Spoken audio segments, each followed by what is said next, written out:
could say a few words. You called me originally, and we appreciate it. Please. Yeah, thank you, Mr. President, for being here. I think today is a great opportunity for Kenosha to really begin to heal and to rebuild the city. As events began to spiral out of control, I was in constant communication with local officials here, and it was very clear Kenosha had additional resources. Call offered those resources. They were ultimately rejected on that day, on Tuesday. You ultimately accepted on Monday. When individuals knew, criminal elements knew that those resources were going to come here, that's what allowed us to get control here in Kenosha and to end the criminal behavior. We now have public safety. We need to maintain public safety in Kenosha. Now we need to also heal. And today is an opportunity to begin the rallying cry to rebuild Kenosha and make it stronger than ever. Can't thank you enough for being here, Mr. President. And who rejected the call originally? Our governor, Tony Evers, rejected your offer. But ultimately he called, he said okay, and we sent in the group, and they had a lot of great people here to start with, I have to say. Would you like to say something, please? Just a great deal of gratitude for everybody from across the state in law enforcement, the federal government, certainly the Wisconsin National Guard, and I understand from several other states. What transpired here is an attack on America, and it can't happen in any community. The way to stop this is to act decisively while still protecting rights, but putting an end to it, and we appreciate the assistance. This ended within an hour.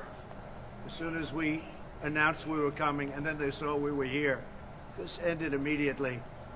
And it should be that way all over. Chicago could use a hand. New York could use a hand. Although I'll tell you, if you let New York's finest and Chicago Police Department, they do a great job, but they're not allowed to do their work. A lot of times you're not allowed to do your work, and they could do it themselves. But you have to be decisive, and you have to be tough, and you have to be strong, and you have to be willing to bring people in. So the federal government, like it was in Wisconsin, the federal government's waiting. We just wait for a call. In Oregon, we have Portland, which is just every night, 93 nights. And every day we call, do you want us? Do you want us? And last night they attacked very viciously the mayor's house. And we were ready to go in just in case it got any worse. But it was bad. And this man just stands here and says, no, we have a democracy. You don't have a democracy when that happens, actually. You have the opposite of a democracy. So I want to thank all of you for being here. But this is in really great shape. And we're looking at a couple of other locations. Now, we can do them all at one time. We're very well equipped. Our National Guard is great, and our military is beyond any military in the world. It's totally restocked and in great shape.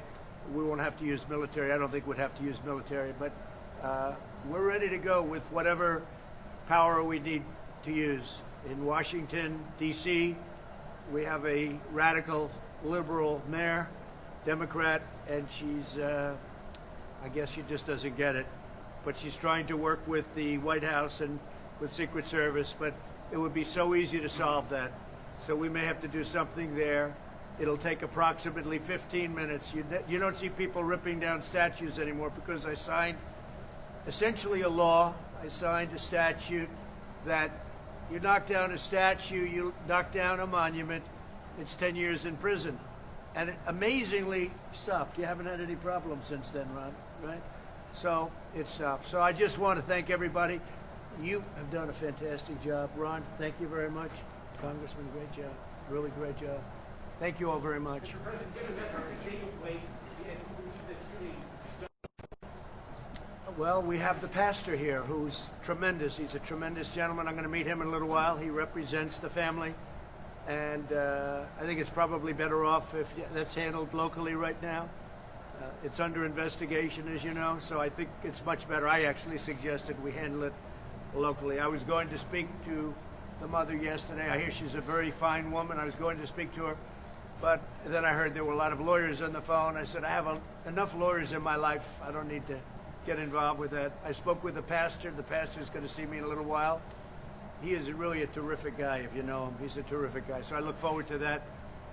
But we're going to, this is going to heal very quickly. We're going to help them from an economic standpoint, and we're going to make a contribution to your law and to what we call law and order. Some people think those are two terrible words, law and order, and they're not terrible at all. They're beautiful.